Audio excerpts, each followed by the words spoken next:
צופים יקרים, בסרט זה תצפו במאכלים מכל אבות המזון ואדריך אתכם כיצד נגוון את מזוננו. ישנם 6 אבות מזון והם פחמימות, חלבונים, ירקות, פירות, שומנים וממתקים. משפחת הפירות. הפירות דומים לירקות בכך שאינם מכילים הרבה ויטמינים וסיבים תזונתיים. אך יש לזכור כי הם מכילים גם סוכר. כדאי לאכול לפחות 3 מנות פרי ליום ולהקפיד על שטיפתם לפני האוכל. לדוגמה, יש כאן כל מיני פירות: הפומלה, הקלמנטינה, האגס והבננה. משפחת השומנים. השומן מספק אנרגיה וכוח לפעילות הגוף, שומר על חום הגוף, משפר טעם ומרקם על מזונות רבים, עוזר בספיגת ויטמינים. יש להעדיף שומנים מהצומח על פני שומנים מהדומם. לפניכם מאכלים שמכילים כמות גדולה של שומנים: האגוזים, הטבעות זיתים, הזיתים הרגילים, המיונז אמיתי, שמן הקנולה ושמן זית ואבוקדו.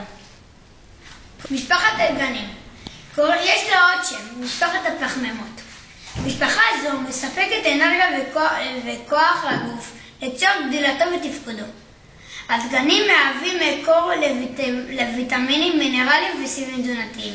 במאכלים אלו יש כמות גדולה של פחמימות: בקרקרים, בקורנפלקס, באורז, בנודל, שאפשר לקרוא לזה גם פסטה, בלחם ובתפוחי אדמה.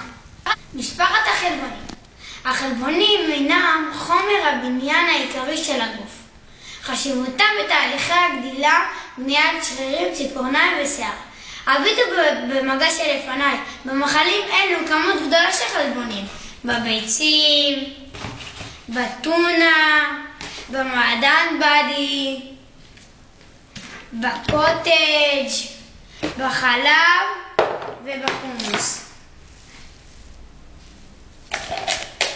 משפחת השומנים.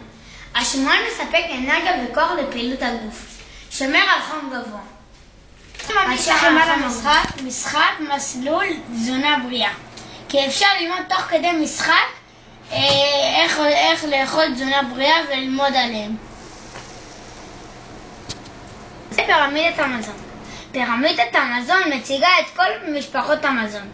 כדאי לאכול כל יום ממשפחות המזון המופיעות בפירמידה. שימו לב, בבסיס הפירמידה נמצאים המזונות שיש לאכול בכמות הגדולה ביותר. פחמימות. הכמות הגדולה ביותר במשך היום. בראש הפירמידה נמצאים המזונות שיש לאכול בכמות הקטנה ביותר, לפי הסדר. הכי חשוב לאכול פחמימות, אחרי זה פירות וירקות, אחרי זה חלבונים, אחרי זה שומנים, והכי קצת לאכול זה מהממתקים. חשוב מאוד לשלב פעילות כמו למשל משחק כדורגל, כמו למשל גם שכיבות צניחה.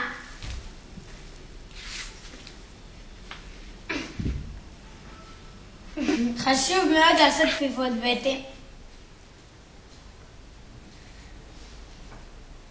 חשוב מאוד לוותר על מעלית ולעלות במדרגות. זכרו, לפני שאתם אוכלים, הכינו תפריט שיכיל את כל אבות המזון. בתיאבון, מקווה שנהניתם ורוד משלי.